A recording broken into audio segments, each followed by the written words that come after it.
Atigi $3 bilan Masjidul Nabaviyga kelib olishlikni xohlaysizmi? Ha, siz Madina aeroportidan Masjidul Nabaviygacha atigi $3 bilan kelsangiz bo'ladi.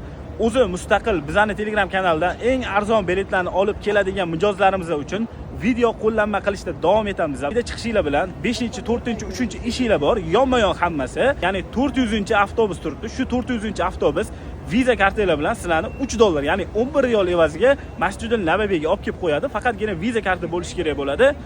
Naqd pul bilan Masjidul Nabaviyga kelaman desanglar, menda viza karta yo'q desanglar, Masjidul Nabaviyga olib keladigan mashinalar aeroportda tiqilib yotibdi. Yashil mashinalar bo'ladi, yoki katta kichkina mashinalar bo'ladi. Taxminan kishi boshiga 30 riyoldan 50-60 riyolgacha bo'lishi mumkin. Bu $7 dan $10-11 gacha bo'lishi mumkin. O'zingiz bu yog'ini savdo qilaverasiz.